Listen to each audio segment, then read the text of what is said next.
Hello friends, welcome to our channel.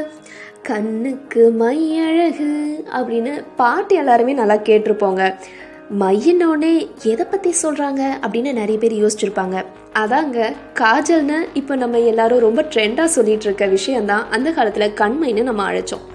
இந்த அழகு பொருளில் கண்ணுக்கு ரொம்ப அழகு சேர்க்கக்கூடிய முக்கியமான பொருள் அப்படின்னு எதுன்னு கேட்டிங்கன்னா கண்டிப்பாக அது கண்மை தான், அதாவது காஜல் தான். நம்ம உலகத்திலேயே முதலாக லேடிஸ் பயன்படுத்தின முதல் அழகு பொருள் எதுனா கண்மை தாங்க. அவங்களுடைய கண்களை ரொம்ப அழகாக மாற்றுறதுக்கு ஆதி காலத்துலேருந்து இன்னைய வரைக்கும் நம்ம பயன்படுத்திட்டு வர முக்கியமான பொருள் காஜல் தான். இன்னும் ரொம்ப ஆழமாக ஆராய்ஞ்சு பார்த்தோன்னா 5000 இயர்ஸ்க்கு முன்னாடி தோன்றின இந்த கண்மை இன்னைய வரைக்கும் அதே முக்கியத்துவத்தோடு இருந்து வருது. கண்மை இல்லாமல் வெளியில் போகாதவங்க யாருமே இருக்க முடியாது. எந்த ஒரு மேக்கப் ப்ராடக்ட்ஸ் இல்லைன்னா கூட சர்வை பண்ணிடலாம். ஆனால் கண்மை இல்லாமல் சான்ஸே இல்லை அப்படின்னு தான் சொல்லணும். பழங்காலத்தில் நம்ம பயன்படுத்தின கண்மை கற்பூரம், காய்கறி எண்ணெய், நெய் இது எல்லாமே கலந்து தயாரிக்கப்பட்டது. ஆனால் இன்னைக்கு நம்ம பயன்படுத்துகிற காஜலில் நிறைய கெமிக்கல்ஸ், ரசாயன பொருட்கள் எல்லாமே கலந்து தயாரித்து சந்தையில் விற்கிறாங்க. இந்த வேதிப்பொருள் கலந்த காஜல் நம்மளுடைய கண்ணுக்கு சில பாதிப்புகளை ஏற்படுத்துதுன்னே சொல்லலாம். இன்னைக்கு நம்ம வீடியோவில் இயற்கை, ஆர்கானிக் மற்றும் ஆயுர்வேத காஜல்களுக்கு இடையே இருக்கிற டிஃப்ரென்சஸும் எது பெட்டரு அப்படின்ற விஷயங்களையும் பார்க்க போகிறோம். கண்மையோடைய பயன் அப்படின்னு சொன்னால் நிறைய விஷயங்கள் சொல்லலாங்க. ஆர்கானிக் காஜல் 100% இயற்கையான பொருட்களில் தயாரிக்கப்பட்டது. ஆயுர்வேதிக் காஜலில் காஸ்டர் எண்ணெய், நெய், காப்பர் பாத்திரம், கற்பூரம் இதெல்லாம் வச்சு தான் தயாரிக்கப்படுது. பாதாம் பருப்பு கூட காஜல் தயாரிப்பில் பயன்படுத்துகிறாங்க. ஆயுர்வேதிக் காஜல் கண்ணை பாதுகாக்கிறதுக்கு பயன்படுது. அது மட்டும் இல்லாமல் ஆர்கானிக் காஜல் கண்ணை ஈரப்பதத்தோட வச்சிருக்கிறதுக்கு ரொம்ப யூஸ்ஃபுல்லாக இருக்குது.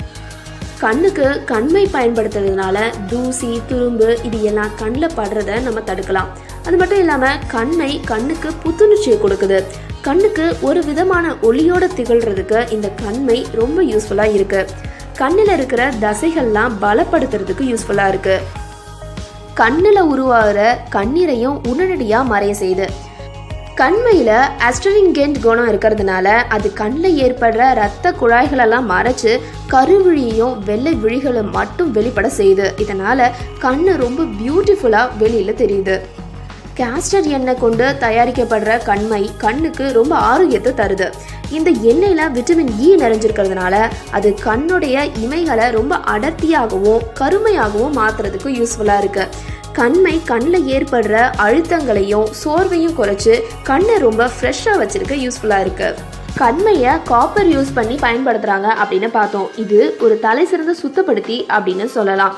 இந்த காப்பர் கண்களை மேக்கப்பில் கலந்துருக்கிற வேதிப்பொருட்கள், கெமிக்கல்ஸ் எல்லாம் தாக்காமல் தடுத்து ப்ரொடெக்ட் பண்ணுது. அது மட்டும் இல்லாமல் கண்ணுடைய லென்ஸ்லையும் அதனுடைய தசைகளையும் பலப்படுத்தி ரொம்ப ரிலாக்ஸ்டாக இருக்கிறதுக்கு உதவுது. நம்மளுடைய பார்க்குற திறனை அதிகப்படுத்துறதுல காப்பர் முக்கிய பங்கு வகிக்குதுன்னு சொல்லலாம்.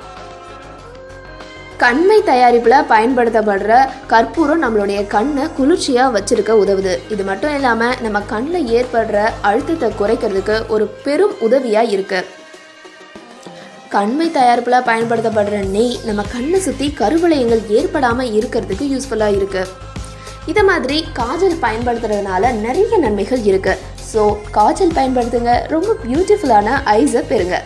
என்ன ஃப்ரெண்ட்ஸ், இன்றைக்கி நம்ம வீடியோவில் பார்த்த இன்ஃபர்மேஷன்ஸ் உங்களுக்கு ரொம்ப யூஸ்ஃபுல்லாக இருந்திருக்கும்னு நம்புகிறோம். மீண்டும் சில பயனுள்ள தகவல்களோட மீண்டும் உங்களை வந்து சந்திக்கிறோம். பாய்.